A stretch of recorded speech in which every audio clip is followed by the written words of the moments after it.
Racing Regiment, Sir Stirling Moss. That's the first time anyone has arrived here on this podium to a round of applause. That tells you all you need to know about your standing. It's lovely to know, but I'm inclined to think they thought, God, he's still alive. Doing a practice lap for the curtain raiser at Le Mans, and going around well under the speed that I would expect to go when the race was on. And I went around this particular corner, and I suddenly thought, you know, I'm going to have to be going 40 miles an hour faster if I'm going to be racing in the car that I was in, which was a Porsche. And if I went any much faster than I'm going now, I'd be scared. And I'd never felt scared. I frighten myself because you overdo something and you get like that. But I'd never been scared driving. And I thought, well, you know, this is not fun. I'm not going to enjoy it, and so I must get out. How shocked were you? Because you have always lived for the danger. Every time you've got in a car, you knew at one stage when you were racing, there's a chance I might not come back. For you to realise that must have been some thunderbolt.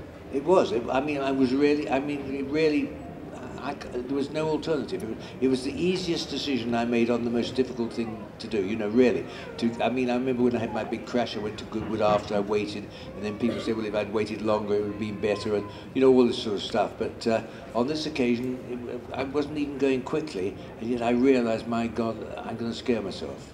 So no competitive driving, but Goodwood, revival meeting, you'll still be there, won't you? You'll still drive rallies. And I mean, I intend to be as competitive as I can in rallies and so on. You know, I'm not saying I'm never getting in the car and having a go. I mean, it's just I'm not going to go out there and in a race, because I know I've reached a stage now where when I was a young guy, you go around and be behind somebody, you say, what a pain in the arse this guy is. Why doesn't he get over? And I don't want to be that guy. You know, I know exactly what they mean. You know, the old farts in the way, so that's part of it. So what the hell can you say? I mean, Vettel is tremendous talent, no doubt about it. I mean, he's shown his talent. He's very fast, and of course he's got the right designer there right along with him, and so that is an unfair advantage, really.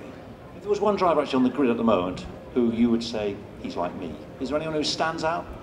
There's Stirling, someone carrying the flame for Stirling Moss? I don't know. I would like to hope that I think Lewis is exciting to watch. He's a late breaker and has enormous ability. Jensen, I think, is also another very good thinking driver. Vettel, as I say, I think is probably the fastest driver now if it's talking sheer speed. I don't know. All I know is when I went out to race, I had a race. I mean, you know, show me a man who's second, I'll show you a loser. Yeah. And I can't see any point in. I remember once seeing the old Emerson Fittipaldi in the US Grand Prix. He only drove. He was fourth, and by being fourth, it gave him the world title.